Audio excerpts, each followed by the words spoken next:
Hey everyone, इस video के अंदर मैं 6 मार्क के सभी इंपॉर्टेंट क्वेश्चन डिस्कस करूंगा पॉलिटिकल साइंस के पूरे सिलेबस से। काफ़ी काम की वीडियो है। यहाँ पर जो भी इंपॉर्टेंट क्वेश्चन है वो मैं यहाँ पर डिस्कस करूंगा। ये मैं नहीं बोल रहा कि सभी के सभी क्वेश्चंस जो मैं यहाँ पर बताऊंगा वो एज इट इज़ एग्जाम में आ जाएंगे पॉलिटिकल साइंस के। बट मैं ये अश्योर करता हूँ कि yes, these questions are very important और ये पीवाईक्यूज पे बेस्ड हैं। काफ़ी बार क्वेश्चन रिपीटेडली एग्जाम में पूछे गए हैं। मैंने एनालिसिस किया है पीवाईक्यूज का, उसके बेसिस पे मैंने ये वीडियो तैयार की है। यहाँ पर हम 25 से 26 क्वेश्चन डिस्कस करेंगे 6 मार्क के पूरे सिलेबस से। तो you can consider these questions as practice questions और इंपॉर्टेंट भी हैं।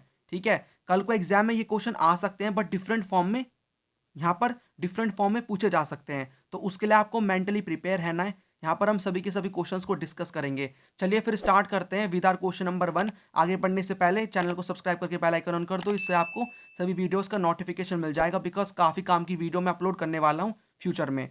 चलिए हम स्टार्ट करेंगे क्वेश्चन नंबर 1 के साथ। क्वेश्चन को डिस्कस करूंगा, आंसर को एक्सप्लेन करूंगा। आंसर को इतने डिटेल में नहीं जाऊंगा टॉपिक के। ठीक है, उसके लिए आप वन शॉट वीडियो का वेट करो। One shot video soon I will upload, you can watch that video. यहाँ पर हम स्टार्ट करते हैं क्वेश्चन नंबर 1 के साथ। तो क्वेश्चन दिखाऊंगा, आंसर दिखाऊंगा, आपको समझना है। आपको ये समझ में आ जाएगा एक क्वेश्चन कैसे डिफरेंट फॉर्म में पूछा जा रहा है, कैसे आपको आंसर को अटैम्प्ट करना है। तो मैं प्रॉपर तरीका बताऊंगा कि आपको कैसे प्रेजेंट करना है आंसर को अपने एग्जाम में। तो काफ़ी यूजफुल वीडियो है। चलिए फिर हम स्टार्ट करेंगे क्वेश्चन नंबर 1 के साथ। पहला क्वेश्चन है हमारा कि जो सोवियत यूनियन है उसका कैसे डिसइंटीग्रेशन हो जाता है। 6 रीजन आपको बताने, लिमिटेशन बताने यूएसएसआर की, जिससे उसका डिसइंटीग्रेशन हो जाता है। चलिए फिर हम स्टार्ट करेंगे आंसर के साथ। तो देखो, पहला यहाँ पर हमारा रीजन है डिसइंटीग्रेशन का, वो है लीडरशिप क्राइसिस। यानी कि हमें कोई प्रॉपर लीडर देखने को ही नहीं मिलता यूएसएसआर में। कोई क्लियर कट लाइन नहीं है पार्टी और गवर्नमेंट के बीच में। खाली एक ही पॉलिटिकल पार्टी थी जो कि पावर होल्ड करे हुई थी। ठीक है, और जो लीडर है कम्युनिस्ट पार्टी के, वो हम बोल सकते हैं was placed at the helm of affairs of the government state. और जो कम्युनिस्ट पार्टी है सोवियत यूनियन की, वो सप्रेस कर रही थी लोगों को सब्सटेंशियल पीरियड के लिए। रैम्पेंट करप्शन हमें देखने को मिलता है, जो कि एक अनदर रीजन है डिसइंटीग्रेशन ऑफ यूएसएसआर का।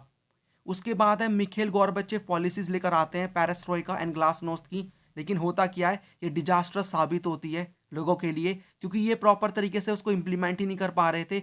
लोग बोल रहे थे कि भाई यहाँ पर जो ये गॉर्बेचेव है, ये एक बहुत स्लोली स्लोली चल रहे हैं। यहाँ पर ये चाह रहे थे कि यहाँ पर ये फास्ट मूव करें, और लोग बहुत डिसअपॉइंटेड हो गए थे, इम्पेशेंट हो गए थे इन मैथड से, इनके जो मैथड है उससे।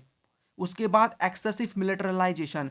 एक चीज़ यहाँ पर बता दूं इस पॉइंट को स्टार्ट करने से पहले, 4 मार्क की वीडियो ऑलरेडी अपलोड कर चुका हूं। मैंने देखा है कि आप लॉन्ग क्वेश्चन पे ज़्यादा फोकस करते हो। ऐसा मत करना। 4 मार्क के क्वेश्चन की वीडियो ऑलरेडी अपलोड कर चुका हूं। पूरी प्लेलिस्ट का लिंक नीचे मिल जाएगा, उस वीडियो को भी देख लेना, बिकॉज 4 मार्क के क्वेश्चन कल को 6 मार्क की फॉर्म में आराम से बन सकते हैं। तो ये मत सोचना कि बस 6 मार्क के करके चला जाऊंगा तो यहाँ पर क्या होगा, 6 मार्क के तो मेरे हो जाएंगे बस। 4 मार्क से भी आपको काफ़ी नॉलेज मिलेगी। कल को 4 मार्क के 2 क्वेश्चन मिलके 6 मार्क का बन सकता है। तो please do watch that video. चलिए, यहाँ पर हमारा जो टॉप, यहाँ पर नेक्स्ट ये है पॉइंट, वो है एक्सेसिव मिलिटरलाइजेशन। यानी मिलिट्री पर ज़्यादा खर्चा कर रहे थे वो। ठीक है, जो मिलिट्री के वेपन्स हैं, न्यूक्लियर एंड मिलिट्री आर्जनल्स हैं, उन पर ज़्यादा खर्चा किया जा रहा था। और जो डेवलपमेंट है उनके सैटेलाइट स्टेट्स की, उन पर ज़्यादा खर्चा किया जा रहा था। उसके बाद इकोनॉमिक स्टैग्नेशन। देखो, लोग भी चाहेंगे ना कि हमारी सरकार हमारे ऊपर खर्चा करे, लेकिन ऐसा हो ही नहीं रहा था।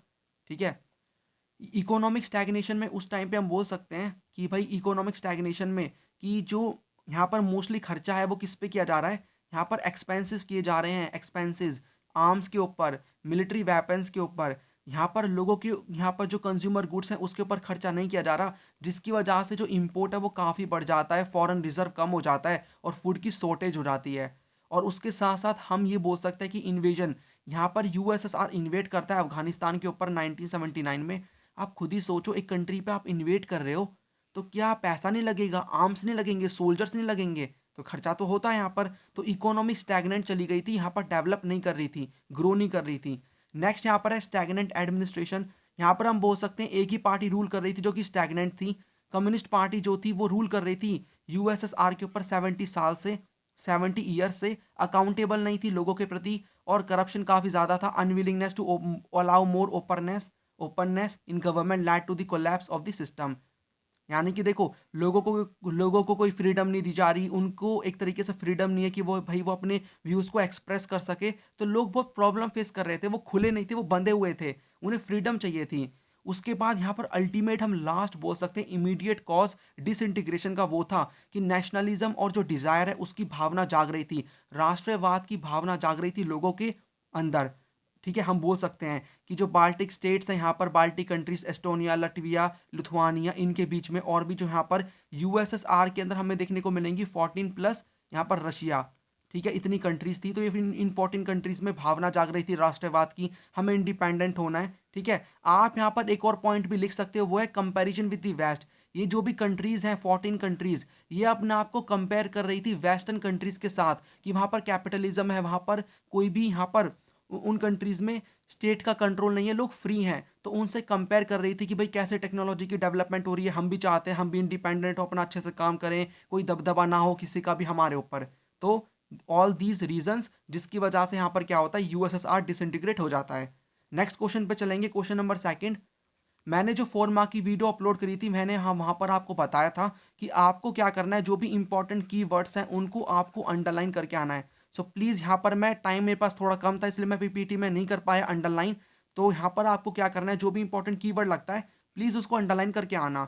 बाकी आपका फॉर्मेट क्या रहेगा, आप थोड़ा सा इंट्रो लिखोगे, उसके बाद आपको पूरा अपना जो मेन बॉडी है कंटेंट लिखना है, कंक्लूजन लिखना है तो कंक्लूजन लिख सकते हो, जिसमें आपका फ्लो चार्ट बनना है, फ्लो चार्ट बना के आना है। ठीक है, ये तो आपको बेसिक्स हैं, पता होंगे। तो आसियान की फुल फॉर्म बतानी है फॉर दी 1 मार्क, 1+5 करके ये होगा, और इसके आपको ऑब्जेक्टिव्स बताने हैं। तो ASEAN stand for association of south east Asian nation. ASEAN को स्टैब्लिश किया गया 1967 में 5 कंट्री के द्वारा। कौन कौन सी कंट्रीज है, Indonesia, Malaysia, Philippines, Singapore, Thailand. क्या साइन करके, बैंकॉक डिक्लेरेशन। अब आपको इसके ऑब्जेक्टिव्स बताने हैं। ऑब्जेक्टिव है भाई क्या करना है, इकोनॉमिक ग्रोथ करनी है, सोशल प्रोग्रेस करनी है, कल्चरल डेवलपमेंट करनी है, पीस एंड स्टेबिलिटी मेंटेन करके रखनी है। किसके बेसिस पे, based on the rule of law and United nation charter, जो कॉन्स्टिट्यूशन है यूनाइटेड नेशन का। उसके बाद आसियान फोकस करता है फ्री ट्रेड एरिया पे, ताकि फ्रीली यहाँ पर फ्लो हो इन्वेस्टमेंट का, लेबर का, सर्विसेज का। आसियान की जो सिक्योरिटी कम्युनिटी है उसका ऑब्जेक्टिव है, अब देखो आसियान की 3 कम्युनिटी हैं, सोशल, यहाँ पर इकोनॉमिक, मतलब यहाँ पर कौन सी है, सिक्योरिटी, इकोनॉमिक, सोशो कल्चरल। तीनों के तीनों ऑब्जेक्टिव्स को लिख दो, वो इनडायरेक्टली आसियान के ही ऑब्जेक्टिव्स हैं। तो यहाँ पर जो सिक्योरिटी कम्युनिटी है उसका ऑब्जेक्टिव है कि जो टेरिटोरियल डिस्प्यूट्स हैं उनको सॉल्व करना है, वो आर्म्ड कन्फ्रंट्रेशन में, बड़ी लड़ाई में कन्वर्ट ना हो जाए। और 2003 में हम बोल सकते हैं आसियान के अंदर, आसियान की कंट्रीज़ के बीच में काफ़ी अग्रीमेंट्स हैं कि भाई जो भी कंट्रीज़ हैं वो प्रॉमिस करके रखती हैं कि हम यहाँ पर इस ग्रुप में जो भी कंट्रीज़ हैं इस आसियान के अंदर, वो peace, neutrality, cooperation, non interference, respect for national difference और सॉवरन राइट्स की रिस्पेक्ट करेंगे, सभी कंट्रीज़ की, इनको फॉलो करेंगे। आसियान का रीजनल फोरम है जो कि 1994 में बना, इसका काम है कि कोऑर्डिनेट करके रखना है सिक्योरिटी को और फॉरेन पॉलिसी को। आसियान की जो इकोनॉमिक कम्युनिटी है उसका काम है कॉमन मार्केट क्रिएट करना है, ट्रेड को बढ़ावा देना है। और जो इकोनॉमिक कम्युनिटी है उसका यहाँ पर हम बोल सकते हैं इसका काम है इम्प्रूव करना, कि जो आसियान का डिस्प्यूट सेटलमेंट मैकेनिज्म है उसको इम्प्रूव करना, ताकि इकोनॉमिक जो डिस्प्यूट्स हैं उनको हम आराम से सॉल्व कर सकें। और बाद में आप प्यारी सी लाइन लिखोगे एज अ कंक्लूजन, कंक्लूड करोगे इस आंसर को कि आसियान एक rapidly growing very important regional organisation है। उसका विजन है 2020 का कि उसको इंटरनेशनल कम्युनिटी में, इंटरनेशनल ऑर्गेनाइजेशन में अच्छा खासा रोल मिले। देखो ये आंसर मैंने खुद प्रिपेयर करे हैं, पूरी यहाँ पर बुक को रीड करके जो भी इंपॉर्टेंट पॉइंट्स हैं, ऐसे डिटेल और प्रॉपर आंसर आपको किसी भी रेफरेंस बुक में और कहीं भी नहीं मिलेंगे। तो प्लीज़ इस वीडियो को बेस्ट यूटिलाइज करो। ठीक है, चलिए यहाँ पर हमारा 3rd नंबर का क्वेश्चन है, due to India strategic location in the region it is involve in the majority of conflicts in the light of this statement discuss the 4 main conflict issues between India and Pakistan. तो आपको India और पाकिस्तान के क्या बताने हैं, यहाँ पर 4 main conflict बताने हैं। तो यहाँ पर मैंने 6 बताए हैं, आप 4 भी बता सकते हो इस क्वेश्चन के अकॉर्डिंग। देखो एक चीज़ यहाँ पर मैं आपको बता दूं, आजकल सीबीएसई का ये थोड़ा सा ट्रेंड बन गया है, आपको बड़ी सी स्टेटमेंट दे देंगे, बाद में पूछा आपको उसी टॉपिक के बारे में होगा, समझ में नहीं आता उस टॉपिक के बारे में लिखना शुरू कर दो, और उस क्वेश्चन की डायरेक्शन आपको क्या ले जानी है, मतलब उस क्वेश्चन का जो आंसर है उसकी डायरेक्शन ऐसे ले जाओ उस क्वेश्चन के अकॉर्डिंग। ठीक है, तो यहाँ पर हमें क्या बताना है, इंडिया और पाकिस्तान के कॉन्फ्लिक्ट के बारे में बताना है। तो आप इसके बारे में तो रोज़ सुनते हो न्यूज़ में, कश्मीर का इशू है, यहाँ पर आप पढ़ सकते हो कैसे लड़ाई होती है डिफरेंट डिफरेंट ईयर में, 1971 में भी होती है, बांग्लादेश का जो इशू है उसको लेकर, मतलब यहाँ पर जो ईस्ट पाकिस्तान है फिर बांग्लादेश बनता है वहाँ से, ठीक है। उसके बाद यहाँ पर सियाचिन ग्लेशियर के कंट्रोल को लेकर, और जो आर्म का एक्विजिशन है मतलब कि न्यूक्लियर वेपन्स को लेकर, कि भाई इंडिया ने जैसे टेस्ट किया उसके बाद ही उसी साल में पाकिस्तान ने भी टेस्ट कर दिया। यहाँ पर जब हमने 1998 में पोखरण में किया था अपने न्यूक्लियर वेपन का टेस्ट, ठीक है, चाकाई हिल्स के अंदर किसने कर दिया? पाकिस्तान ने कर दिया। इसके बारे में बता देना। उसके बाद ये बोला जाता है कि इंडियन गवर्नमेंट ब्लेम करती है पाकिस्तान गवर्नमेंट को कि ये क्या करते हैं, जो भी कश्मीरी मिलिटेंट्स हैं ना उनको क्या करते हैं, आर्म्स, ट्रेनिंग, पैसा, प्रोटेक्शन, ये सभी चीज़ देते हैं ताकि वो टेररिस्ट स्ट्राइक करे इंडिया के अगेंस्ट में। और जो इंडियन गवर्नमेंट है वो बिलीव करती है कि जो पाकिस्तान है वो क्या करता है, जो भी यहाँ पर पंजाब के अंदर कुछ ऐसा सेक्शन है जो कि चाहता है कि खालिस्तान नाम की अलग कंट्री बने, तो उनको वो क्या करता है, पैसा देता है, खाली जो भी खालिस्तान की डिमांड करते हैं उनके मिलिटेंट्स को आर्म्स देता है, और एक तरीके से क्या करता है, उनको सपोर्ट कर रहा है, एड करता है, आर्म्स और एम्यूनिशंस देता है, ठीक है। उसके बाद यहाँ पर इसकी जो स्पाई एजेंसी है पाकिस्तान की, इंटर सर्विसेज इंटेलिजेंस, ये क्या करती है, ये बहुत सारे जो एंटी इंडिया कैंपेन है उनमें इन्वॉल्व होती है in India's north east, operating secretly through Bangladesh and Nepal. और जो गवर्नमेंट है नेपाल की वो यहाँ पर ब्लेम करती है इंडियन गवर्नमेंट को और उनकी सिक्योरिटी एजेंसीज को इंडिया की, कि भाई वो फॉर्मेंटिंग करते हैं, भड़काते हैं जो भी यहाँ पर ट्रबल हो रहे हैं province of Sindh and Balochistan, जो कि हमें देखने को मिलेंगे पाकिस्तान में। उसके बाद यहाँ पर इंडिया और पाकिस्तान की काफ़ी प्रॉब्लम है, जो शेयरिंग है रिवर वाटर का उसको लेकर, क्योंकि यहाँ पर क्या होता है, इंडस रिवर है उसकी काफ़ी सारी ट्रिब्यूटरी हैं, तो उसका पानी किसको मिलेगा उसको लेकर लड़ाई होती है। बाद में यहाँ पर 1960 में इंडस वाटर ट्रीटी साइन की गई थी वर्ल्ड बैंक के द्वारा, मतलब वर्ल्ड बैंक यहाँ पर बीच में कूदा एज अ मीडिएटर और उसने साइन करवाई इंडस वाटर ट्रीटी। उसके बाद दो कंट्री यहाँ पर, इनका एक तरीके से प्रॉपर कोई अग्रीमेंट नहीं है सर क्रीक और रन ऑफ कच्छ में लेकर। इसके डिटेल में मैं यहाँ पर नहीं जाऊँगा, काफ़ी वीडियो बड़ी हो जाएगी और यहाँ पर आपके काम का भी नहीं है। बस समझ लो सर क्रीक एक तरीके से आप समझ सकते हो कि यहाँ पर एरिया आप मान के चल सकते हो कि इनको लेके हम बोल सकते हैं कि भाई इतना एरिया मेरे कंट्रोल में, इतना एरिया मेरे कंट्रोल में, ये मेरी टेरिटरी का पार्ट है, आप इस तरीके से मान सकते हो। इन चीज़ को लेकर लड़ाई होती है। उसके बाद यहाँ पर क्वेश्चन नंबर 4 हम बोल सकते हैं कि अगर आपको चांस मिले कि आप रिप्रेजेंट कर रहे हो इंडिया में, to represent India in the UN, काफ़ी बड़ी रिस्पॉन्सिबिलिटी आपको दे दी इस क्वेश्चन ने, ठीक है, यूएन जनरल असेंबली, आपको 3 मेन आर्ग्यूमेंट बताने हैं, ठीक है। Would you give to support India's candidature for the permanent membership of the UN Security Council, explain, कैसे आप इंडिया का एक तरीके से इंडिया का कैंडिडेचर रखोगे परमानेंट मेंबर के लिए of the UN Security council, तो कौन कौन से आर्ग्यूमेंट्स को आप दोगे कि भाई इंडिया को यूएन का परमानेंट मेंबर बनाया जाए। तो इंडिया एक चाहता है, पहला आप इंट्रो दोगे थोड़ा सा कि इंडिया चाहता है कि भाई वो परमानेंट मेंबर बने इन ए रिस्ट्रक्चर्ड यूएन। उसके बाद as a citizen of India हम सपोर्ट करते हैं इंडिया का candidature for the permanent membership of the Security Council in the following manner. अब देखो India second most populous country है वर्ल्ड में, ठीक है, comprising almost 1/5 of the world population. यहाँ पर हम बोल सकते हैं सेकंड पॉइंट में कि इंडिया वर्ल्ड लार्जेस्ट डेमोक्रेसी है, ये पार्टिसिपेट करती है जो भी ऑल इनिशिएटिव्स हैं यूएन के उसमें, जैसे कि इंडिया का अच्छा खासा रोल है यूएन की पीस कीपिंग एफर्ट्स में in a long and substantial one. और यहाँ पर जो कंट्री है उसका जो इकोनॉमिक एमरजेंसी है वर्ल्ड स्टेज में, वो भी एक अनदर इंपॉर्टेंट फैक्टर है जो कि जस्टिफाई करता है इंडिया का claim to a permanent seat in the Security Council, यानी कि इकोनॉमी डेवलप हो रही है लगातार इंडिया की। इंडिया एक मतलब इंडिया रेगुलरली क्या करता है, फाइनेंशियल कंट्रीब्यूट करता है, मतलब यूएन को पैसा भेजता है अपने हिस्से का, और कोई भी कभी भी पेमेंट को फॉल्टर नहीं करता, कभी भी हमारी पेमेंट डिले नहीं हुई है, हम प्रॉपर तरीके से एक तरीके से कंट्रीब्यूट करते हैं यूएन के बजट में। और इंडिया अवेयर है that permanent membership of security council also has symbolic importance है, it signifies a country's growing importance in the world affairs, कि भाई इससे क्या होगी, इंडिया की मतलब किसी भी कंट्री की वर्ल्ड अफेयर्स में इंपॉर्टेंस बढ़ेगी अगर उनको परमानेंट मेंबर बना दिया जाए। This greater status is an advantage to a country in the conduct of its foreign policy. अगर हमें परमानेंट सीट मिलेगी भाई तो हम एक तरीके से हम मजबूत बनेंगे, मजबूत कंट्री बनेंगे, हमारी फॉरेन पॉलिसी भी में भी थोड़ा हमें एडवांटेज देखने को मिलेगा।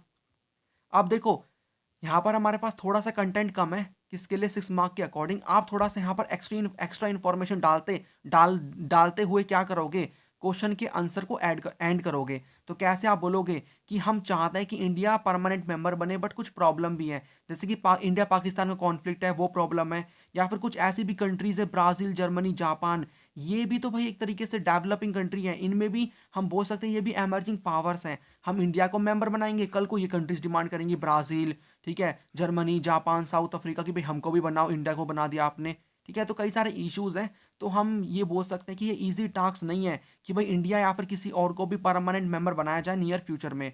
सो it is remains to be seen कि कौन बनता है permanent member in UN Security Council. Question number 5 है कि हमें बताना है traditional notion of external security का मतलब क्या होता है। 1+6 यहाँ पर 5 करके क्वेश्चन है, ये आपको एग्जाम में गिवन होगा, अगर पार्ट में आएगा तो क्वेश्चन। आपको यहाँ पर 4 कंपोनेंट बताने of this type of security. तो ये इस प्रकार से भी आप बोल सकते हो 2+6 की एक एक कंपोनेंट आप मतलब 2 प्लस क्या लिखोगे 4, 2+4 = 6। तो आपको 4 नंबर कंपोनेंट बताने के, 2 आपको बताने के कि भाई क्या मीनिंग होता है external traditional notion of external security का। तो आपको 6 मिल जाएंगे। तो आप बताओगे इसमें कि क्या मीनिंग है। तो traditional notion of external security का मतलब होता है ग्रेटेस्ट डेंजर जो कंट्री को होता है मिलिट्री अटैक से, यानी कि मिलिट्री थ्रेट से, बाहर की कंट्री से। यहाँ पर हम एक तरीके से जो क्या होता है, जब the very origin of this kind of insecurity is other nation, कोई दूसरा देश ही एक तरीके से इसका वो होगा, ठीक है, जिससे हमें खतरा होगा। विच bye threatening the military action parallels the core values of sovereignty, independence and territorial integrity. और मिलिट्री एक्शन एंडेंजर करता है लोगों की लाइफ को भी, ठीक है। उनको भी भाई मिलिट्री एक्शन, अगर कल को देखो कोई कंट्री अटैक करी है दूसरी कंट्री पे, तो आम जनता भी उससे आराम से अफेक्ट होगी। तो एक्सटर्नल यहाँ पर हम बोल सकते हैं मतलब बाहर की कंट्री से खतरा है मिलिट्री वाला। अब 4 कंपोनेंट बताने। तो पहला है डेटरेंस, यानी कि आपको क्या करना है, डरा के रखना है उस वाली कंट्री को। वो कैसे रखोगे, अपनी पावर को मजबूत करके। तो ये कंपोनेंट है डेटरेंस। डिफेंस का मतलब होता है कि आपको क्या करना है, कंसर्न विद लिमिटिंग और एंडिंग वॉर, यानी कि आप क्या करोगे, अपने आप को बचा के रखोगे, वॉर एंड करोगे, ठीक है। मतलब जो वो अटैक कर रहे हैं आप उसको करने दोगे और आप भी उसको अटैक करोगे, या फिर उसके अटैक को रोकोगे, अपने आप को डिफेंस करोगे। बैलेंस ऑफ पावर में आपको क्या करना होता है, आपको बैलेंस ऑफ पावर में अपनी जो पावर है ना उसको बढ़ा के रखना होता है। देखो कल को एक आसपास सपोज एक कंट्री है, उसके आसपास और भी कंट्रीज है। अब आपको खतरा हो सकता है ना कि भाई मेरी तो छोटी कंट्री है, मेरे पास ज़्यादा वेपन्स नहीं है, ये कंट्री मेरी नेबरिंग कंट्री है, मेरे इनसे काफ़ी सारे इश्यूज हैं, प्रॉब्लम्स हैं, कॉन्फ्लिक्ट हो चुके हैं। तो मुझे भी अपनी मजबूती बना के रखनी है, मुझे भी मिलिट्री पावर पावर बना के रखनी है, ताकि कल को ये कंट्री मेरे ऊपर अटैक ना कर दें, है ना। तो आपको मतलब ये कंट्री मेरे ऊपर अटैक ना कर दे, इसलिए हम बैलेंस ऑफ पावर मेंटेन करके रखेंगे। जितनी पावर इसके पास है उतनी भी मुझे रखनी है, ताकि ये कंट्री कल को मेरे ऊपर अटैक करने से पहले सोचे 100 बार कि भाई जितनी पावर मेरे पास है उतनी और उससे ज़्यादा इसके पास है, ठीक है। तो आप इसको पॉज करके रीड कर लेना, मैंने आपको समझा दिया है। अलायंस बिल्डिंग में क्या होता है, आप ग्रुप बना लोगे, अलायंस बना लोगे, कोलिशन ऑफ स्टेट बना लोगे, जैसे कि नाटो बना था, ठीक है, नाटो, वॉर्सो, वॉर्सो पैक्ट बना था। तो इससे क्या होगा, बड़ी बड़ी कंट्री आपके ग्रुप में इन्वॉल्व हो जाएंगी, तो कोई और दूसरी कंट्री आपको आपके ऊपर अटैक करने से पहले 100 बार सोचेगी, ठीक है। तो ये एक तरीके से यहाँ पर कंपोनेंट है किसके, सिक्योरिटी के, deterrence, defence, balance of power, alliance building.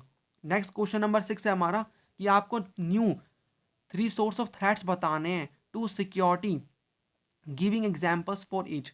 आपको बताना है सिक्योरिटी क्या होती है, और आपको यहाँ पर 4 न्यू सोर्स ऑफ थ्रेट बताने हैं टू सिक्योरिटी। तो सिक्योरिटी का मतलब होता है कि फ्रीडम फ्रॉम थ्रेट्स, और ह्यूमन एक्सिस्टेंस और जो लाइफ है कंट्री की वो फुल ऑफ थ्रेट्स होती है, लेकिन वो उनको हम थ्रेट मानेंगे जो कि हमारे कोर वैल्यूज़ को थ्रीटन करें, ठीक है। मतलब हमारे लिए जो थ्रेट है, प्रॉब्लम है, वो कौन है, जो कोर वैल्यूज़ को हमारे अफेक्ट करे, इंपॉर्टेंट वैल्यू को अफेक्ट करे, ठीक है, कंट्री को अफेक्ट करे, should be regarded as being of interest in discussion of security. यानी छोटी मोटी चीज़ को हम नहीं मानेंगे कि भाई फ्रीडम फ्रॉम थ्रेट मतलब हमारे लिए एक तरीके से हमें उससे सिक्योरिटी चाहिए, वो हमारे लिए थ्रेट है, जो हमारे कोर वैल्यूज़ को इम्पैक्ट करेगा उसी को हम बोलेंगे, ठीक है, उसी से ही हमें सिक्योरिटी चाहिए। तो इसमें टेररिज्म आ गया न्यू सोर्स ऑफ थ्रेट्स में। तो टेररिज्म आपको पता है भाई किस प्रकार से टेररिज्म होता है, ये काफ़ी लोगों को नेगेटिवली इम्पैक्ट करता है, ठीक है। और यहाँ पर आप एग्जाम्पल भी दे सकते हो, इसमें देखो यहाँ पर बोला हुआ है गिविंग एग्जाम्पल। तो आप इसमें एग्जाम्पल दोगे 9/11 का जो अटैक हुआ था यूएसए के ऊपर 2001 के अंदर। दूसरा ह्यूमन राइट है। ह्यूमन राइट 3 प्रकार के होते हैं, पहले इसमें पॉलिटिकल राइट है जैसे कि फ्रीडम ऑफ स्पीच, दूसरा यहाँ पर इकोनॉमिक और सोशल राइट्स हैं, तीसरे में यहाँ पर राइट्स है कॉलोनाइज्ड पीपल के और इथनिक एंड इंडिजीनियस यहाँ पर माइनॉरिटीज़ के इन राइट्स को वॉयलेट किया जाता है काफ़ी नंबर में, तो आप यहाँ पर बता सकते हो उसके बारे में। तो किस प्रकार से जो राइट है इनकी वॉयलेशन हुई है। तो यहाँ पर आप एग्जाम्पल दोगे कि जो जेनोसाइड हुआ था रवांडा के अंदर, ये आप बोल सकते हो। ग्लोबल पॉवर्टी में आप बताओगे किस किस प्रकार से पॉवर्टी काफ़ी ज़्यादा बढ़ती जा रही है, ठीक है। और जो हाई पर कैपिटा और जो low population growth make rich state और rich social groups get richer, और जो लो इनकम और हाई पॉपुलेशन ग्रोथ है उससे क्या हो रहा है, जो पुअर स्टेट है वो पुअर बनते जा रहे हैं, इकोनॉमिक इनइक्वालिटी बढ़ रही है, अनएम्प्लॉयमेंट है उसकी वजह से पॉवर्टी बढ़ती जा रही है। तो आप इसके बारे में बता सकते हो कि जो सब सहारन एरिया है यहाँ पर हमारे जो अफ्रीकन कॉन्टिनेंट है उसका, वो काफ़ी एक पुअरेस्ट रीजन है और यहाँ पर हमें आर्म्ड कॉन्फ्लिक्ट भी काफ़ी देखने को मिलता है। उसके बाद यहाँ पर मैंने एग्जाम्पल नहीं लिखे, लेकिन मैं आपको बोल रहा हूँ तो आप लिख सकते हो अपनी तरफ से। बाकी इसमें पूछा है तो आपको लिखना है वरना मार्क कट हो जाएंगे। माइग्रेशन आप बता सकते हो, माइग्रेशन लोग माइग्रेट करते हैं, ठीक है। माइग्रेशन के कई प्रकार यहाँ पर हम बोल सकते हैं, हो सकते हैं, जैसे कि भाई उनको फोर्सफुली भगाया गया हो या वो खुद से भी आ सकते हैं अच्छी अपॉर्चुनिटीज़ को लेने के लिए। अब यहाँ पर आप बोल सकते हो कि रिफ्यूजी जो होते हैं जिनको फोर्सफुली भगाया जाता है, तो उसमें रोहिंग्या कम्युनिटी है म्यांमार की जिनको भगाया गया मार के। आप यहाँ पर बोल सकते हो कुछ लोग ऐसे भी होते हैं जिनको इंटरनली डिस्प्लेस किया जाता है, जैसे कि कश्मीरी पंडित को यहाँ पर भगा दिया गया था कश्मीर वैली से, ठीक है। तो आप इनके बारे में मेंशन कर सकते हो, you can give the example. और हेल्थ एपिडेमिक्स में आप क्या बोलोगे कि भाई कई सारी प्रॉब्लम्स है, HIV AIDS, bird flu, severe acute respiratory syndrome SARS, ये रैपिडली स्प्रेड हो रहे हैं। तो कई सारी नई नई डिजीज़ आ रही हैं, तो ये काफ़ी ज़्यादा बढ़ती जा रही हैं। तो यहाँ पर आप इनको बता सकते हो। तो 4 हमारे नए सोर्स ऑफ थ्रेट्स हो गए, terrorism, human rights, global poverty, health epidemics. Next यहाँ पर हमारा क्वेश्चन नंबर 7 है, explain the meaning of global commons और how are environmental concerns becoming important in global politics. तो आपको ग्लोबल कॉमन्स का मीनिंग बताना है और कैसे जो एनवायरमेंटल कंसर्न है becoming important in global politics. और मैं आपसे पूछा है कि आपको 3 एनवायरमेंटल कंसर्न बताने ग्लोबल पॉलिटिक्स में, और यहाँ पर ये पूछा हुआ है, मतलब ये जो मैंने क्वेश्चन और में डाले हैं, ये अलग अलग टाइम पे अलग अलग फॉर्म में पूछे गए हैं। You can pause the video and read the questions. चलिए देखो, कॉमन क्या पूछा है, ग्लोबल कॉमन क्या क्या मीनिंग होता है ग्लोबल कॉमन का। और ये पूछा है कि आपको एनवायरमेंटल कंसर्न बताने पॉलिटिक्स में, तो आप यहाँ पर 3 से 4 यहाँ पर कंसर्न बता दोगे, ठीक है। और कैसे हम इनको एक तरीके से कौन कौन से एफर्ट्स हम ले सकते हैं इनको टैकल करने के लिए। तो ग्लोबल कॉमन का मतलब वो हम बोल सकते हैं वो जगह या फिर वो ऐसे रिसोर्सेज चीज़ें जो कि एक तरीके से जो कि मतलब जिस पे किसी पर्सन का कंट्रोल नहीं है, किसी पर्टिकुलर कंट्री का नहीं है, बल्कि सभी कम्युनिटी का, होल कम्युनिटी का, पूरी इंटरनेशनल कम्युनिटी का उसके ऊपर कंट्रोल है। तो उनको हम ग्लोबल कॉमन्स कहते हैं। जैसे कि अर्थ एटमोसफेयर हो गया, ओशन फ्लोर हो गया, या फिर आप बोल सकते हो एंटार्क्टिका वाला रीजन हो गया, ठीक है। कोई किसी एक पर्टिकुलर देश को वो बिलोंग नहीं करता एंटार्क्टिका, वो पूरी इंटरनेशनल कम्युनिटी को बिलोंग करता है। अब हम देखते हैं कि जो एनवायरमेंटल कंसर्न है वो becoming important in global politics due to the following issues. तो यहाँ पर कौन कौन से इश्यूज हैं, कौन कौन सी प्रॉब्लम है एनवायरमेंटल कंसर्न की। तो पहली है loss of expansion and fertility, मतलब जो फर्टाइल जो कल्टीवेबल लैंड है वो काफ़ी कम होता जा रहा है। ग्रास लैंड को ओवरग्रेस किया जा रहा है, फिशरीज ओवर हार्वेस्टेड हो रही हैं, इनकी वजह से काफ़ी प्रॉब्लम होती है। उसके बाद lack of safe water and sanitation, आप बोल सकते हो कि भाई according to human development report 2016 of the United Nations development programme, यहाँ पर 663 million people in developing countries को कोई एक्सेस नहीं है सेव वाटर का, and 2.4 billion have no access to sanitation, resulting in that of more than 3 million children every year. Data, आप data के बारे में मेंशन कर सकते हो। डिफॉरेस्टेशन आप बता सकते हो कैसे यहाँ पर क्या फॉरेस्ट का रोल होता है, और कैसे यहाँ पर जो फॉरेस्ट है इनका एक तरीके से हम ये करते जा रहे हैं, डिफॉरेस्टेशन हो रहा है, लॉस ऑफ बायोडाइवर्सिटी होता है, इसकी वजह से हैबिटेट का लॉस हो जाता है, ठीक है। उसके बाद ओजोन लेयर डिप्लीशन हो रहा है, इसके बारे में यू कैन मेंशन कि भाई ओजोन में यहाँ पर जो है उसमें छेद होता जा रहा है, जिसकी वजह से काफ़ी प्रॉब्लम होती है। हार्मफुल रेडिएशन फिर सन की डायरेक्टली आती हैं अर्थ के ऊपर। कोस्टल पोल्यूशन हो रहा है, मतलब जो कोस्टल एरियाज है वहाँ पर पोल्यूशन होता है, जो पानी है उसका पोल्यूशन आप बोल सकते हो, ठीक है। उसके कई सारे रीजंस हैं। तो ये कुछ कॉमन चीज़ें जो कि आप अपने वर्ड्स में भी लिख सकते हो, ये आपको पता है, ठीक है। अब यहाँ पर देखो ये वाला पार्ट गिवन है इसके अंदर कि कौन कौन से एफर्ट्स लिए गए हैं इनको टैकल करने के लिए। तो आप कई सारे एफर्ट्स के बारे में खुद से लिख सकते हो, जैसे कि यहाँ पर रियो समिट, ठीक है, रियो समिट हो गया।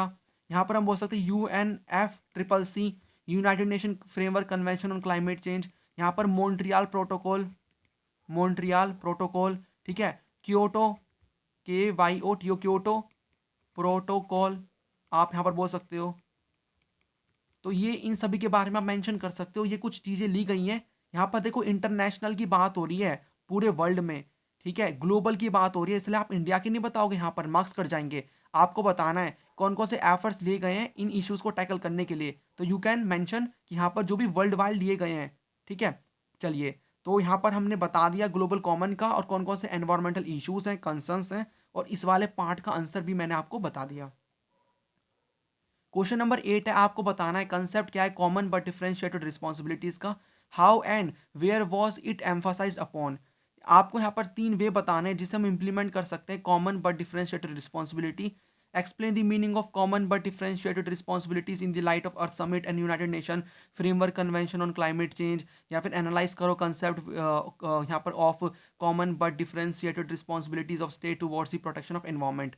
यहाँ पर अगर मैं सम मतलब एक तरीके से इन शॉर्ट बोलूँ, पूछा क्या है, concept of common but differentiated responsibilities, ये पूछा है। अर्थ समिट, यूनाइटेड नेशन फ्रेमवर्क मतलब यूएनएफ ट्रिपल सी, उसी में ही आएगा। हम देखते हैं। तो देखो कंसेप्ट क्या है कॉमन बट डिफरेंशिएटेड रिस्पॉन्सिबिलिटी का, वो ये है कि देखो यहाँ पर जो डेवलप्ड कंट्रीज हैं, ठीक है, और एक हम बोल सकते हैं डेवलप्ड कंट्रीज और एक यहाँ पर हम बोल सकते हैं डेवलपिंग कंट्रीज। ये बोला जाता है नॉर्थ वाली और यहाँ पर सदर्न। तो इनको नॉर्थ बोला जाता है कि जो यहाँ पर जो डेवलप्ड कंट्रीज हैं उन्होंने क्या किया हुआ है, उन्होंने पहले एक तरीके से उनमें इंडस्ट्रियलाइजेशन हो चुका है।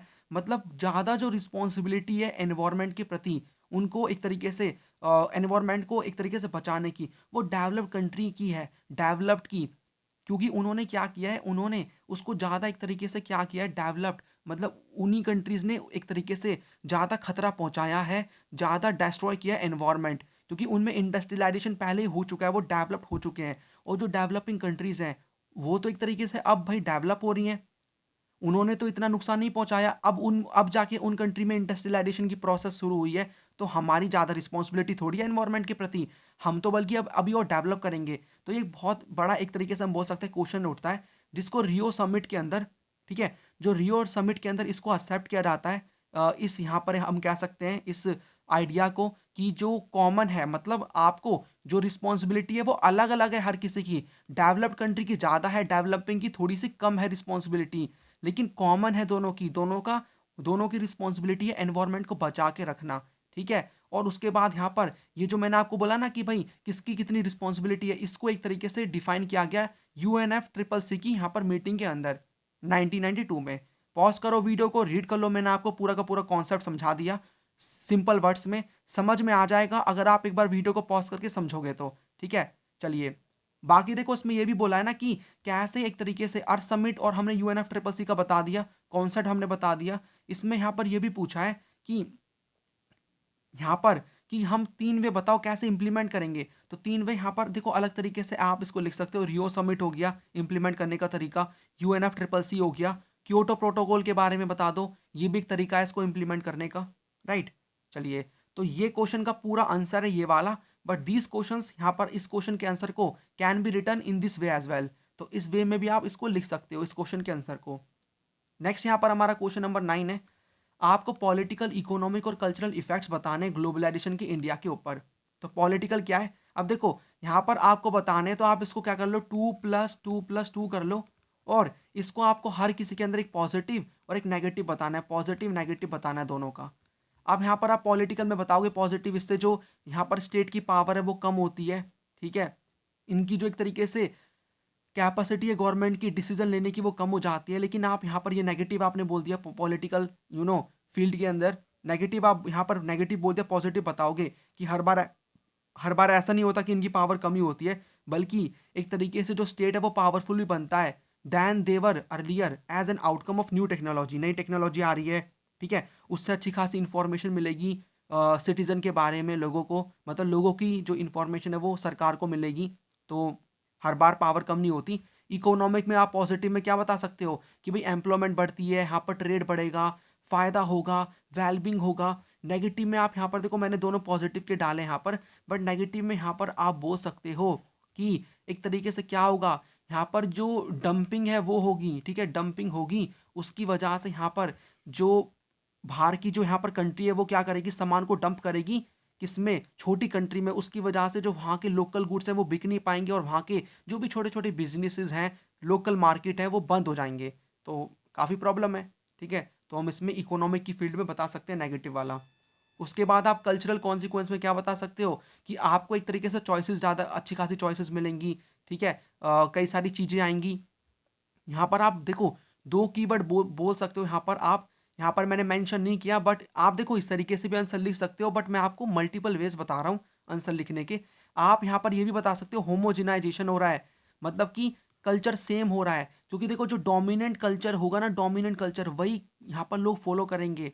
लेकिन यहाँ पर एक और चीज़ है, हेट्रोजिनाइजेशन भी हो रहा है, यानी कि अलग अलग कल्चर भी होंगे, क्योंकि हर कंट्री से अलग अलग कल्चर भी आ रहे हैं। तो हमें दोनों एक तरीके से कंसेप्ट देखने को मिल जाएंगे as a cultural consequence of globalization, homo भी हेट्रो भी, यानी सेम सेम कल्चर कल्चर होगा, पूरे वर्ल्ड का सेम कल्चर होगा।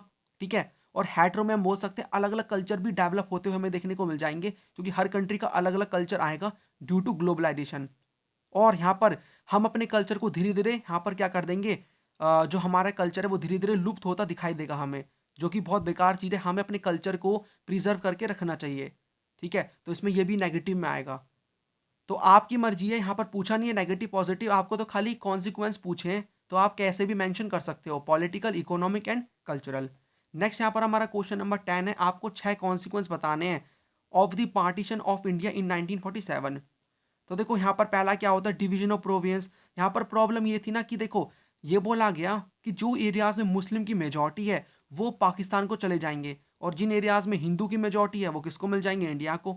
लेकिन ऐसा था, ऐसी ये प्रॉब्लम थी कि जो मुस्लिम मेजॉरिटी एरियाज थे ना वो काफ़ी सारे थे, तो अब तो ऐसा होगा कि छोटे छोटे एरियाज को क्या पाकिस्तान को देना पड़ेगा। तो ये बहुत बड़ी प्रॉब्लम थी, आप इसको पॉज करके रीड कर सकते हो। उसके बाद एक्सप्लोटेशन ऑफ माइनॉरिटीज़ के बारे में हम बोल सकते हैं कि देखो माइनॉरिटीज़ का दोनों जो साइड है बॉर्डर पे उस पर उनका एक तरीके से एक्सप्लोटेशन हो रहा था, उनको टारगेट किया जा रहा था। ठीक है, उनको एक तरीके से क्या हो रहा था, अगर यहाँ पर जो मुस्लिम मेजॉरिटी वाला एरिया है तो वहाँ पर हिंदू माइनॉरिटी में है तो उनकी एक्सप्लोटेशन हो रही थी। इसका अपोजिट भी था कि जहाँ पर हिंदू मेजॉरिटी में है वहाँ पर मुस्लिम माइनॉरिटी में है तो मुस्लिम के यहाँ पर एक्सप्लोटेशन हो रहा था। तो ये सारे काफ़ी बहुत बड़ी प्रॉब्लम थी। The minorities on both sided fled from their homes and often secure temporary shelter in refugee camps, even they were not safe in refugee camps. So उन्हें ट्रैवल करना पड़ता था to the other side by means of railways, roads and by foot. Women का exploitation हो रहा था, उनको मारा जा रहा था, किल किया जा रहा था। ठीक है, अबडक्टेड, रेप्ड, और एक तरीके से यहाँ पर फोर्सफुली दूसरे रिलीजन में कन्वर्ट कराया जा रहा था उनको। यहाँ पर क्या था, अपने एक तरीके से ऑनर ऑनर किलिंग के बारे में आपने सुना होगा। ऑनर किलिंग करते हुए यहाँ पर फैमिली मेंबर खुद ही अपनी गर्ल्स को मार रहे थे, अपनी वाइफ को, सिस्टर को, ठीक है, डॉटर को। 80 लाख जो पीपल है वो माइग्रेट किए उन्होंने across the new border, between 5 to 10 lakh people were killed during partition. तो काफ़ी एक तरीके से हम बोल सकते हैं डीप ट्रॉमा हमें देखने को मिलता है। प्रॉब्लम विद रिफ्यूजी हमें देखने को मिलेगी रिफ्यूजी के साथ, कि भाई आप रिफ्यूजी बन के रह रहे हो। ठीक है, वहाँ पर एक तरीके से उनको क्या किया जा रहा है, जब वो क्रॉस कर रहे हैं बॉर्डर को, रिफ्यूजी कैंप्स में रह रहे हैं, ठीक है, उनको एक तरीके से मारा जा रहा है, जो भी वो अगर वो माइनॉरिटी है उस एरिया में तो। So those who did manage to cross the border found that they had no home for lakhs of these refugees the countries freedom meant life in refugee camps for months and sometimes for years. उसके बाद administrative failure हमें देखने को मिलता है कि एक तरीके से जो there were competing political interests behind communal conflicts, the Muslim League was formed to protect the interest of the Muslims in colonial India. It was in the forefront of the demand for a separate Muslim nation. Similarly, there were organizations which were trying to organize the Hindus in order to turn India into a Hindu nation. ठीक है, this situation led to administrative failure in the country. उसके बाद six यहाँ पर हमारा है distribution of financial assets. तो financial assets थे वो भी, उनका भी डिवीजन हो चुका था ड्यू टू पार्टीशन। तो आप इस तरीके से लिखोगे, 6 पॉइंट्स को बताओगे, आपको 6 मार्क मिल जाएंगे। ये काफ़ी सारा कंटेंट मैंने लिखा है, आप थोड़ा कंटेंट शॉर्ट भी बना सकते हो इसमें से देख के। ठीक है, क्वेश्चन नंबर 11 हमारा है, आपको रीजंस बताने for the dominance of Congress party in the first 3 general election. तो कौन कौन से रीजन थे डोमिनेंस को लेकर, तो हम देखते हैं कि देखो जो कांग्रेस है एक तरीके से उसकी एक तरीके से लीगेसी है फ्रीडम स्ट्रगल की। मतलब कांग्रेस, हम बोल सकते हैं कि जो कांग्रेस के कई सारे ऐसे लीडर्स हैं जिन्होंने यहाँ पर इंडियन जो फ्रीडम स्ट्रगल है उसमें पार्टिसिपेट किया, तो लोग उनके बारे में जानते थे। ठीक है, बहुत बड़ी पार्टी थी वो, इसलिए उसका डोमिनेंस हमें देखने को मिलता है। और जो कांग्रेस है वो वेरी वेल ऑर्गेनाइज पार्टी थी उस टाइम पे। ठीक है, काफ़ी हमें देखने को मिलता है, देखो उस टाइम पे कोई और अपोजिशन पार्टी भी नहीं आ रही थी, तो हम बोल सकते हैं कि जो many parties were form only around independence और आफ्टर दैट, यानी कि इंडिपेंडेंस के बाद, ठीक है, इंडिपेंडेंस के बाद और पार्टीज आती हैं। तो कांग्रेस पार्टी पहले से ही बनी हुई थी, तो इसको फर्स्ट ऑफ द ब्लॉक्स मिल जाता है एडवांटेज कि भाई और कोई अपोजिशन पार्टी ही नहीं है। ठीक है, कोई अपोजिशन पार्टी नहीं है, तो भाई लोग ऑब्वियसली एक तरीके से किसको वोट देंगे, कांग्रेस को देंगे। और कांग्रेस के बारे में हर कोई जानता है। आप उस समय पूछोगे ना किसी से भी एक पॉलिटिकल पार्टी का नाम बताओ, इंडियन नेशनल कांग्रेस, कांग्रेस को बोलेंगे वो उस टाइम पे। अब तो खैर काफ़ी सारी पार्टीज हैं। उसके बाद यहाँ पर क्या होता है, हम बोल सकते हैं कि आइडियोलॉजिकल, अब देखो इस ये वाला पॉइंट पहले देखो कि हम बोल सकते हैं इसके अंदर कि जो by the time of independence the party had not only spread across the length and breadth of the country as we had seen in the maps, but also organisational network था उसका down to the local level. More importantly as the Congress was till recently a national movement, its nature was all inclusive. फिर ये Congress as social और ideological coalition थी, हर ideology को follow करने वाले, हर ऑक्यूपेशन को फॉलो करने वाले लोग यहाँ पर रहते थे, इसलिए इसको रेनबो लाइक सोशल कोलिशन बोला जाता है। Tolerance and management of faction हम बोल सकते हैं कि भाई यहाँ पर जो भी यहाँ पर अलग अलग आइडियोलॉजी को फॉलो करने वाले लोग हैं वो एक ही जगह एक ही साथ रह रहे हैं, यानी कि जो फैक्शंस हैं, फैक्शन का मतलब एक ही पार्टी में अलग अलग रिलीजन को, मतलब रिलीजन नहीं, अलग अलग जो यहाँ पर हम बोल सकते हैं आइडियोलॉजी वगैरह, उसको फॉलो करने वाले लोग थे। तो वो एक तरीके से फैक्शंस का टॉलरेंस हो रहा है, मतलब टॉलरेंस जो हो रहा है उसका मैनेजमेंट हो रहा है, मतलब कि वो साथ रह रहे हैं, जो फैक्शन है उसका प्रॉपर मैनेजमेंट हो रहा है। तो वो क्यों हो रहा था एक तरीके से, मतलब वो हो रहा था उसकी वजह से कांग्रेस का डोमिनेंस रहता है। अब देखो एक ही पॉलिटिकल पार्टी के अंदर अगर सारी आइडियोलॉजी को फॉलो करने वाले लोग हैं, तो ऑब्वियसली जो लोग हैं जो कि अलग अलग आइडियोलॉजी को फॉलो करते हैं, अब उनको तो वो पर्सन वो आइडियोलॉजी तो एक ही पार्टी में मिल जा रही है, तो वो एक ही पार्टी को वोट देंगे। लेकिन ये बाद में जो आइडियोलॉजी वाली चीज़ है ना, जो मैं फैक्शन बोल रहा हूँ, बाद में ये हट जाती है, फिर वो सिंगल आइडियोलॉजी वाली पार्टी बन जाती है। हम देखेंगे इसको भी वन शॉट वीडियो के अंदर, मैं आपको बताऊंगा। क्वेश्चन नंबर 12 है, आपको यहाँ पर 3 कॉज बताने हैं of the split in the Congress party इन 1969। तो 6 फैक्टर बताने हैं कि जो स्प्लिट कैसे हो जाता है कांग्रेस का। तो यहाँ पर हम बोल सकते हैं कि 1967 के इलेक्शन में कांग्रेस यहाँ पर काफ़ी स्टेट में हार जाती है। ठीक है, lost power in many state, the result prove that Congress could be defeated at the यहाँ पर इलेक्शंस। उसके बाद यहाँ पर जो रिलेशन है, unsettled question of relation between its ministerial and organisational wing became more pronounce. अब देखो यहाँ पर क्या करती है इंदिरा गांधी, मतलब सिंडिकेट, यहाँ पर हम बोल सकते हैं सिंडिकेट उस समय कांग्रेस में थे। सिंडिकेट कौन, जो पावरफुल और इन्फ्लुएंशियल लीडर थे कांग्रेस के अंदर, वो इंदिरा गांधी को पीएम बनाते हैं उस टाइम पे। ठीक है, और उनका मानना था कि वो एडवाइस फॉलो करेंगी, इंदिरा गांधी उनकी एडवाइस फॉलो करेंगी, लेकिन वो उनको साइडलाइन कर देती हैं, सिंडिकेट को, उनकी बात नहीं मानती। और कई सारे यहाँ पर प्रोग्राम्स लेकर आती हैं, 10 point program which include social control of bank, nationalization of 14 private banks, privy purses को एबॉलिश कर देना, लैंड रिफॉर्म्स लेकर आना, जो कि एक तरीके से सिंडिकेट को साइडलाइन कर दिया गया, उनकी बातें नहीं मानी जा रही, अलग अलग टाइप के प्रोग्राम लाए जा रहे हैं, कंसल्ट नहीं कर रही हैं वो सिंडिकेट के साथ। ठीक है, उसकी वजह से यहाँ पर हम बोल सकते हैं स्प्लिट हो जाता है कांग्रेस का, कांग्रेस ओ में और कांग्रेस आर में। और इमीडिएट हम बोल सकते हैं और लास्ट जो रीज़न था स्प्लिट का वो था कि यहाँ पर सिंडिकेट क्या चाह रहे थे, सिंडिकेट चाह रहे थे कि जो एन संजीवा रेड्डी हैं वो बने प्रेसिडेंट। ठीक है, 1969 के प्रेसिडेंशियल इलेक्शन में इंदिरा गांधी क्या चाह रही थी, कौन बने, इंदिरा गांधी जो यहाँ पर है वो चाह रही थी कि जो वीवी गिरी हैं वो बने। ठीक है, और जीत वीवी गिरी की होती है। अब सिंडिकेट को लग रहा होता है कि हमारी तो बिल्कुल नहीं चल रही पार्टी में, अलग हो जाओ उस पार्टी से, तो यहाँ पर फॉर्मलाइज हो जाती है। तो this election formalise the split in the Congress prime minister was expert. और यहाँ पर क्या होता है, कांग्रेस ओ और कांग्रेस आर। तो उसके बाद यहाँ पर स्प्लिट हो जाता है कांग्रेस का, कांग्रेस ओ में और कांग्रेस आर में।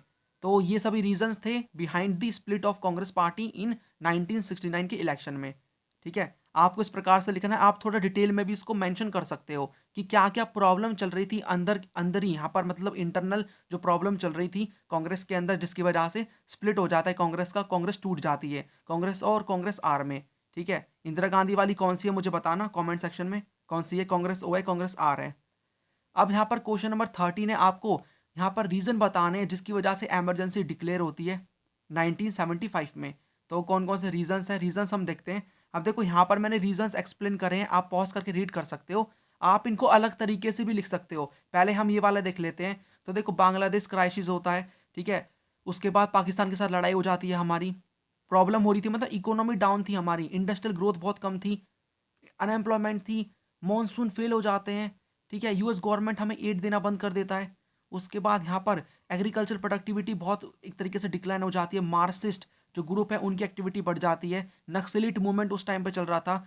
गुजरात के अंदर, बिहार के अंदर जो स्टूडेंट है वो प्रोटेस्ट करते हैं अगेंस्ट इन्फ्लेशन, कुकिंग ऑयल, मतलब जो इन्फ्लेशन हो रही है किस किस की, फूड ग्रेन्स की, कुकिंग ऑयल की, अदर एसेंशियल कमोडिटीज़ की, करप्शन के अगेंस्ट में।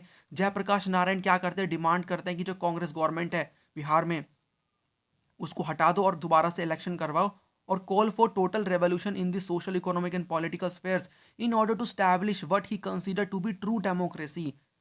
उसके बाद यहाँ पर कई सारे बांस स्ट्राइक ऑर्गेनाइज कराए जाते हैं बिहार गवर्नमेंट के अगेंस्ट में, ठीक है।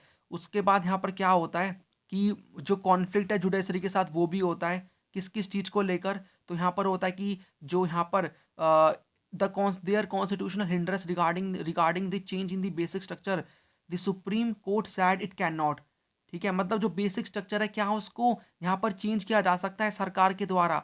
तो ये इस इशू को लेकर यहाँ पर जुडिशरी और यहाँ पर सरकार के बीच में कॉन्फ्लिक्ट होता है। और भी कई सारे यहाँ पर थे कि क्या गवर्नमेंट कर्टेल कर सकती है right to property by making an amendment, या फिर यहाँ पर जो कोर्ट है इसमें बोल देता है नहीं कर सकती। और यहाँ पर एक और भी था कि can not amend the constitution in such a manner that rights are curtailed. तीसरा हमें देखने को मिलता है कि जो पार्लियामेंट है क्या वो अमेंड कर सकती है कॉन्स्टिट्यूशन को, मतलब कि पार्लियामेंट अमेंड कर सकती है कॉन्स्टिट्यूशन के अंदर, जो एक तरीके कॉन्स्टिट्यूशन को अमेंड कर सकती है जिससे फंडामेंटल राइट्स छीने जाएंगे, लोगों के वॉयलेट होंगे, लेकिन डायरेक्टिव प्रिंसिपल्स को इफेक्ट मिलेगा। मतलब डायरेक्टिव प्रिंसिपल्स को प्रमोट करते हुए क्या फंडामेंटल राइट्स को अब्रिज अब्रिज करने वाली कोई ऐसी अमेंडमेंट आ सकती है। तो मतलब काफ़ी सारे इश्यूज हुए थे जुडिशरी के साथ सरकार के, जिसमें एक तरीके से सब में ना ना जवाब मिल रहा था सरकार को, ठीक है। तो उसकी वजह से एमरजेंसी लगवाई गई। यहाँ पर रेलवे स्ट्राइक कराई जाती है जॉर्ज फर्नांडिस के द्वारा, तो यहाँ पर हम बोल सकते हैं उनकी डिमांड फुलफिल करने के लिए। तो इतने बड़े इंस्टीट्यूशन का शट डाउन हो जाता है कंट्री में, उससे प्रॉब्लम होती है। और यहाँ पर जो इंदिरा गांधी के 1971 के इलेक्शंस को इनवैलिड डिक्लेयर कर दिया जाता है, जिसकी वजह से इंदिरा गांधी बोलती है बस अब बहुत हुआ, मेरे प्रति जगह जगह यहाँ पर प्रोटेस्ट हो रहे हैं, मेरे इलेक्शन को बोला जा रहा है कि मैंने इलेक्शन में चीटिंग करी है, यहाँ पर जुडिशरी मेरी बात नहीं मान रही, बस बहुत हुआ इलेक्शन में यहाँ पर, मतलब एक तरीके से यहाँ पर बहुत हुआ। अब यहाँ पर इमरजेंसी डिक्लेयर कर दी जाती है यहाँ पर 25 जून 1975 को। अब देखो आप इस क्वेश्चन के आंसर को ना पॉइंट बना के भी लिख सकते हो, मैं पॉइंट बता रहा हूँ, आप लिख लेना। एक तो हो गया आपका इकोनॉमिक कॉन्टेक्स्ट वाला, एक गुजरात मूवमेंट बता सकते हो, ठीक है, इकोनॉमिक कॉन्टेक्स्ट में इकोनॉमी वाला बता देना, Gujarat movement, Bihar movement, Naxalite movement हो गया, रेलवे स्ट्राइक ऑफ यहाँ पर 1974, कॉन्फ्लिक्ट विद जुडिशरी, ठीक है। तो 1 2 3 4 5 6 6 पॉइंट्स आपके हो जाएंगे। इस प्रकार से भी लिख सकते हो पॉइंट बना के, फिर उनके बारे में बता देना। पॉइंट्स तो ये रहे आपके, ये दो इकोनॉमिक में आ जाएंगे, ये वाला भी इकोनॉमिक में आएगा, यहाँ पर गुजरात वाला, ठीक है, बिहार वाला भी आपको मिल जाएगा देखने को, ये जुडिशरी वाले में आ जाएगा, रेलवे वाला पॉइंट है, और ये आप बोल सकते हो एक इमीडिएट हम बोल सकते हैं कॉज हो सकता है, ठीक है। चलिए क्वेश्चन नंबर 14 है हमारा, डिस्क्राइब करने आपको 3 लेसन जो कि हमने इमरजेंसी से सीखे हैं 1975। तो 3 बताने, यानी कि 2 इंटू यहाँ पर 3 6, तो 1 पॉइंट आपका 2 मार्क का होगा। पहला हम बोल सकते हैं कि देखो इसने हमें बताया कि क्या वीकनेस और स्ट्रेंथ है हमारी इंडिया की डेमोक्रेसी की, और ये भी बताया कि जो पहला लेसन हमारा इमरजेंसी का है कि one lesson of emergency is that it is extremely difficult to do away with the democracy in India. यानी कि हमने इमरजेंसी डिक्लेयर करी बट तब भी इंडिया उस टाइम पे डेमोक्रेटिक था, डेमोक्रेटिक वाली चीज़ें हमें उस टाइम पे भी देखने को मिलती हैं। तो डेमोक्रेटिक यहाँ पर जो डेमोक्रेसी है, ठीक है, उसके खिलाफ कोई भी कुछ कर नहीं सकता है। हम डेमोक्रेसी थे, हैं और रहेंगे ही। तो हम इसमें इस तरीके से बोल सकते हैं कि भाई किस प्रकार से कि जो पहला हमारा एक तरीके से लेसन है इमरजेंसी का, वो ये है कि हमें इससे पता चले वीकनेस और स्ट्रेंथ क्या है हमारे डेमोक्रेसी के, और एक तरीके से ये बहुत डिफिकल्ट है कि एक तरीके से to do away with democracy in India, यानी डेमोक्रेसी के अगेंस्ट में कोई काम करना हमारे कंट्री में बहुत डिफिकल्ट है। तो पहला लेसन हमें यही मिलता है कि वीकनेस और स्ट्रेंथ बता दिए हमारे डेमोक्रेसी के। और यहाँ पर कई सारे ऑब्जर्वर्स है वो यहाँ पर थिंक करते हैं कि India ceased to be democratic during the emergency, it is noteworthy that normal democratic function is resumed within a short span of time, कि जो थोड़े से टाइम के बाद जो नॉर्मल फंक्शनिंग है डेमोक्रेटिक वो यहाँ पर रिज्यूम हो जाती है। तो डेमोक्रेसी हम उस टाइम पे भी थे जब इमरजेंसी चल रही थी। दूसरा यहाँ पर कुछ हमने चेंजेस करे इमरजेंसी के प्रोविजन में कॉन्स्टिट्यूशन के अंदर, कि अब जो इंटरनल इमरजेंसी लगाई जाएगी वो लगाई जाएगी आर्म्ड रिबेलियन जब होगा तब लगाई जाएगी, और ये नेसेसरी है कि भाई जो प्रेसिडेंट है उनको रिटर्न में एडवाइस लेनी पड़ेगी, किसकी, काउंसिल ऑफ मिनिस्टर की, जब उन्हें इमरजेंसी लगानी है। तीसरा यहाँ पर है कि एक तरीके से इसने अवेयर कर दिया लोगों को उनकी सिविल लिबर्टीज़ के बारे में। आपको देखो, जिन लोगों को मतलब जो नॉर्मल लोग हैं उनको क्या पता उनके फंडामेंटल राइट्स क्या हैं, जो अनएजुकेटेड हैं। लेकिन जब इमरजेंसी लगी तो उनको भी पता चला कि भाई फंडामेंटल राइट्स क्या होते हैं। अब हम उन राइट्स को, मतलब जो हमारी आम जिंदगी है, जिनमें हम आराम से अपने राइट्स को एंजॉय कर पा रहे थे, अब हम उन राइट्स को एंजॉय नहीं कर पा रहे हैं। तो उन्हें पता चला हमारे कौन कौन से राइट्स हैं, सिविल लिबर्टीज। ठीक है, the courts to have taken an active role after the emergency in protecting the civil liberties of the individuals. This is a response to the inability of the judiciary to protect civil liberties effectively during the emergency. Many civil liberties organization came up after the this experience. तो यहाँ पर कई सारी civil liberties organisation भी आती हैं ताकि जो लोगों के राइट्स हैं उनकी प्रोटेक्शन हो सके। ठीक है, तो ये 3 लेसन्स हमने लर्न करें फ्रॉम दी इमरजेंसी ऑफ 1975। यहाँ पर हमारा 15th नंबर का क्वेश्चन है कि जो रीजनल डिमांड है from different parts of India exemplify the principle of unity with diversity. यानी कि जो प्रिंसिपल हमारा है यूनिटी विद डाइवर्सिटी, उसको शो करता है जो रीजनल डिमांड है वो। सपोर्ट करना है स्टेटमेंट को 3 सूटेबल एग्जाम्पल के साथ। अब देखो, जो भी रीजनल डिमांड्स हो रही है ना, उनका मतलब है कि यूनिटी विद डाइवर्सिटी वाले कॉन्सेप्ट को वो रीजनल डिमांड शो करनी है। क्योंकि देखो, रीजनल डिमांड कब होंगी, जब एक तरीके से यहाँ पर डाइवर्सिटी होगी, जब तो यहाँ पर रीजनल डिमांड्स होंगी। तो आपको एक तरीके से एग्जाम्पल देते हुए इस स्टेटमेंट को एक्सप्लेन करना है एग्जाम्पल के साथ। तो in India regional demands from different parts of India have prove to be positive in the direction of unity in diversity. For example, अब देखो, लार्ज और डाइवर्स डेमोक्रेसी में ये बहुत कॉमन है कि भाई रीजनल एस्पिरेशन आए रेगुलर बेसिस पे, और जो रीऑर्गेनाइजेशन है स्टेट का on the basis of culture and language fulfil the aspiration of the people of different and diverse part of the country. कि हमने जो रीऑर्गेनाइजेशन किया था स्टेट का कल्चर और लैंग्वेज के बेसिस पे, उससे भी हमने एस्पिरेशन लोगों की फुलफिल की थी। और जो रीजनल एस्पिरेशंस है, मूवमेंट है, उनको हमें लॉ एंड ऑर्डर की प्रॉब्लम ट्रीट नहीं करना चाहिए, क्योंकि वो चीज़ कॉमन है। आप इतनी डाइवर्स कंट्री में रह रहे हो, इतने सारे एक तरीके से हम बोल सकते हैं डाइवर्सिटी है, इतने सारे लैंग्वेज कल्चर रिलीजन को फॉलो करने वाले लोग हैं। तो यहाँ पर एक तरीके से प्रॉब्लम तो होगी, ऑटोनॉमी की डिमांड तो आएगी, तो उसे हमें लॉ एंड ऑर्डर की प्रॉब्लम लेके नहीं चलना चाहिए। But tensions were reduced by negotiated settlements which contributed to strengthen the unity of nation. तो यहाँ पर आसाम अकॉर्ड, अब इसको हमें क्या करना है, अब हम इसको सॉल्व कर सकते हैं प्रॉब्लम को नेगोशिएशन के साथ, मतलब बातचीत करके। जैसे कि आसाम अकॉर्ड साइन हुआ, राजीव लोंगोवाल अकॉर्ड साइन हुआ। ठीक है, या फिर हम बोल सकते हैं स्पेशल स्टेटस हम दे सकते हैं डिफरेंट रीजन्स को, ये हो सकता है। और जो रीजनल इम्बैलेंस है इकोनॉमिक डेवलपमेंट में was address to fulfil their aspirations. Different tribes were provided with autonomy, ताकि वो प्रिजर्व करके रख सके अपने प्रैक्टिसेस को, कस्टमरी लॉस को। इन शॉर्ट आपको ये बताना है कि तो देखो कि जो यहाँ पर रीजनल डिमांड्स है वो हमारा जो आइडिया है प्रिंसिपल है यूनिटी विद डाइवर्सिटी, उसको शो करता है। क्योंकि ये डेमोक्रेसी है, डेमोक्रेसी के साथ डाइवर्सिटी भी इंडिया में है, तो ये तो चीज़ हमें देखने को मिलेंगी। This is a part of democratic process. और इसको बेस्ट तरीका है सॉल्व करने का वो है नेगोशिएशन, बातचीत करो। हमने जो बातचीत की थी आसाम अकॉर्ड में, राजीव लोंगोवाल अकॉर्ड में, मतलब अग्रीमेंट में। ठीक है, और यहाँ पर हमें पावर शेयरिंग करनी पड़ेगी, ऑटोनॉमी प्रोवाइड करनी पड़ेगी, ताकि ये प्रॉब्लम सॉल्व हो सके। और इनको हम एज अ प्रॉब्लम नहीं मान सकते, दीज आर कॉमन। ठीक है, तो यहाँ पर हमने 15 के 15 क्वेश्चन डिस्कस कर लिए हैं। अब मैंने स्टार्टिंग में क्या बोला था, हम कितने क्वेश्चन डिस्कस करेंगे, 25 to 26। अब देखो यहाँ पर मैंने 15 क्वेश्चन डिस्कस कर लिए हैं। आपको 10 से 11 क्वेश्चन मिलेंगे पीडीएफ फॉर्म में, कहाँ पर, टेलीग्राम की ग्रुप के अंदर। ठीक है, तो you can join the Telegram group, जिसका लिंक आपको डिस्क्रिप्शन बॉक्स कमेंट सेक्शन में मिल जाएगा। यूज़र नेम भी मिल जाएगा, टेलीग्राम ग्रुप को ज्वाइन कर लो। मैं जो बचे हुए क्वेश्चंस हैं, ठीक है, उनको आपको प्रोवाइड कर दूंगा टेलीग्राम ग्रुप पे। वो क्वेश्चन भी इंपॉर्टेंट है, उन क्वेश्चन को भी पढ़ लेना। तो एक तरीके से 15 क्वेश्चन हमने यहाँ पर डिस्कस कर लिए, 10 से 11 क्वेश्चन आपको वहाँ मिल जाएंगे, उनको पढ़ लेना। That question are also important, PYQs पे वो भी बेस्ड हैं। तो आपके पास कितने क्वेश्चन हो जाएंगे 6 मार्क के, 25 क्वेश्चन हो जाएंगे। बाकी मैंने 4 मार्क की वीडियो में भी यहाँ पर कितने क्वेश्चन डिस्कस करे थे, यहाँ पर आपको 26 मिलेंगे क्वेश्चन। ठीक है, वहाँ पर मैंने डिस्कस करे थे 21 क्वेश्चन, तो ये आपके पास हो गए 40, यहाँ पर 6 7 47 क्वेश्चन आपके पास, यानी कि 45 प्लस क्वेश्चन आपके पास टोटल हो गए हैं। इनको अच्छे से पढ़ के जाना। मोस्टली क्वेश्चन आपको डायरेक्टली इनडायरेक्टली इन्हीं टॉपिक से देखने को मिलेंगे। बाकी यहाँ पर मैंने ट्राई किया कि मैं आपको अच्छे से एक्सप्लेन कर दूँ सभी क्वेश्चन के आंसर को। ठीक है, मैंने कर भी दिया है। बाकी आपको डिटेल और प्रॉपर एक्सप्लेनेशन मिल जाएगी 1 शॉट वीडियोस में, उसका वेट करो, वो वीडियो जल्दी अपलोड हो जाएगी। चैनल को सब्सक्राइब कर देना, वीडियो को लाइक कर देना। आंसर को प्रिपेयर करने में, क्वेश्चंस की रिसर्च करने में बहुत टाइम लगता है, इसलिए वीडियो थोड़ी थोड़ी यहाँ पर लेट हो रही है। तो वीडियो को लाइक कर देना, शेयर कर देना प्लेलिस्ट को। प्लेलिस्ट का लिंक नीचे मिल जाएगा। यहाँ पर काफ़ी सारी वीडियोस मैं ऑलरेडी अपलोड कर चुका हूँ। कौन कौन सी वीडियोस? मैप की है, 4 मार्क की अपलोड है, इंपॉर्टेंट टॉपिक्स बता रखे हैं। इंपॉर्टेंट टॉपिक्स को कर लेना, जो भी मैंने इंपॉर्टेंट टॉपिक्स आपको बताए हैं, ठीक है। 4 मार्क के और 6 मार्क की वीडियो ये रही।